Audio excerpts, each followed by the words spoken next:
Welcome back to Mystic English, where every story teaches you not just English but something your heart may have been trying to understand for years.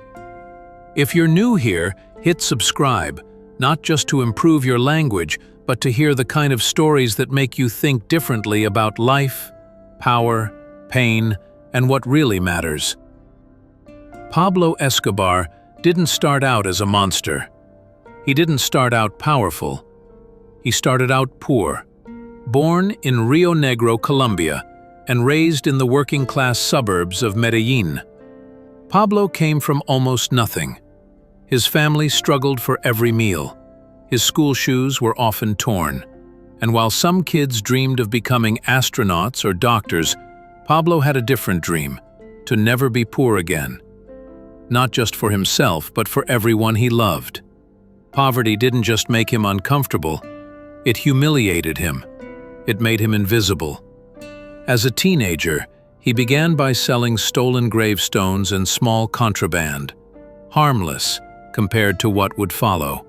But even then, something was clear. He was bold, strategic, and dangerous in his ambition. He didn't just want to make money. He wanted to rewrite the rules. And soon, he found a product that would make that possible: cocaine. By his 30s, Pablo Escobar was one of the most powerful drug lords in history. He didn't just have money, he had an empire. At the height of his reign, Escobar was smuggling an estimated 80 tons of cocaine into the United States each month. He was reportedly earning over $420 million a week. He had so much cash, his cartel spent thousands of dollars each month on rubber bands to hold it together.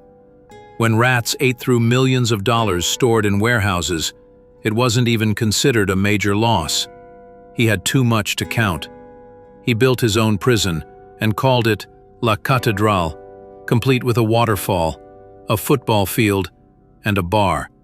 He was considered a Robin Hood in the poor neighborhoods of Medellin, building schools, hospitals, and churches. In the eyes of many, he was a savior. They didn't see the blood, only the money, and Escobar made sure of that. But beneath that mountain of wealth, beneath the gold-plated lifestyle and the armed guards and political connections, something darker was growing. A paranoia, a fear, a loneliness. Because with power came enemies, more than he could count. He ordered assassinations, bombings, and kidnappings. Over 4,000 deaths were linked to his operations. Politicians, journalists, judges, civilians. It didn't matter. If they were in the way, they disappeared. His empire was becoming too big, too loud, too dangerous. The Colombian government, under intense pressure from the United States, turned against him. His own people started to defect. The DEA was closing in. His assets were seized. His political immunity vanished. His Robin Hood image started to crumble. And then came the moment that says more than any headline ever could. In 1993, on the run and isolated, Pablo Escobar was hiding in a safe house in Medellin. It was freezing cold. His daughter Manuela was shivering. There was no heater, no luxury, no electricity. And so Escobar, once worth over $30 billion, burned $2 million in cash to keep his daughter warm. Literal fire, fueled by money. That moment wasn't just desperation, it was symbolic. He had all the wealth in the world, but in the end, it was just paper. It couldn't buy safety. It couldn't buy loyalty. It couldn't buy peace. That night, as the flames from burning bills flickered across the room, Pablo wasn't thinking about power or profit.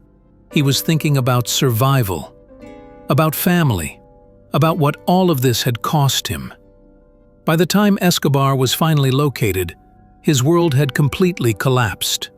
Hunted by special forces and betrayed by allies, he was found hiding in a modest home in Medellin. On December 2, 1993, he tried to flee across the rooftops. A brief gunfight followed. And then, a single bullet ended it all. Some say he was shot by police. Others say he took his own life. The truth? It almost doesn't matter, because the story had already ended long before that, when the wealth stopped meaning anything, and the isolation became louder than the fame.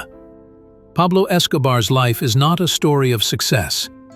It's a story of obsession. Of a boy who hated being poor so much, he tried to erase that pain with billions of dollars and ended up erasing himself. But here's why this story matters to us, to you, listening right now, because you may not be Escobar. You're not building cartels or hiding from governments. But maybe you also feel like you're chasing something so hard that you've stopped asking why. Maybe you think money will fix everything, that when you finally make it, people will respect you, that your wounds, the ones from childhood, from failure, from being invisible, will heal. But the truth is, if your success is only about proving something, it will never feel like enough. You can burn yourself out, work 15 hours a day, earn 7 figures, impress everyone. But if you never face the fear that's driving you, you'll always feel empty. Like Pablo, you'll have millions and still feel the cold. Pablo's rise was meteoric, but his fall was like a quiet storm. Not loud like gunfire or explosions, but silent like betrayal. Like realizing your enemies weren't the police, but the very people you fed and protected. The very family you swore to die for. Now afraid of you. And in that silence, he learned what most people learn far too late.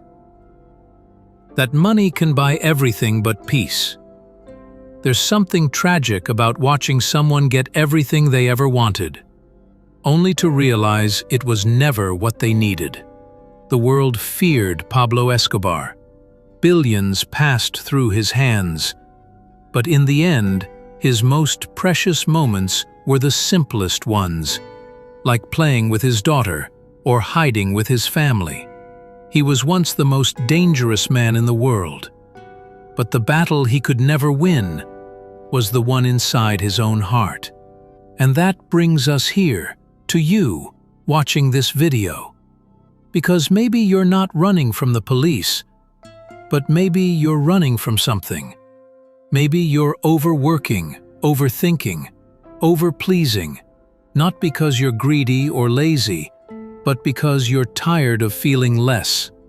Maybe, just like Pablo, you're trying to prove something. Prove that you're not poor anymore, not stupid anymore, not invisible anymore. But here's the truth. You don't need to become powerful to be seen. You don't need millions to be worthy. And you don't need revenge to feel whole. The strongest people aren't the ones who destroy everything to win. They're the ones who build something despite what they've lost. So, what will you take from Pablo's story? Not the crime, not the power, but the lesson. That success without purpose is just another kind of poverty. At Mystic English, we use stories like these to remind you of your worth, your power, your voice. Because learning English isn't just about speaking fluently, it's about thinking clearly, feeling deeply, reconnecting with the person you buried under expectations and survival. We tell stories that help you understand the world and yourself more deeply. The story of Pablo Escobar isn't about crime. It's about chasing freedom and accidentally building a prison. It's about how power, when not rooted in purpose, always turns inward and collapses. So ask yourself, what are you really chasing? Whose voice are you trying to silence with your success? What would it mean to build something not out of fear, but out of meaning? If this story made you pause, reflect, or even just breathe slower, subscribe to Mystic English. This is where we turn language into life lessons, where grammar meets growth, and where every story reminds you your past does not define your future, but only if you're willing to see it clearly. Thank you for watching. We'll meet again in the next story, where English becomes more than a language. It becomes a mirror.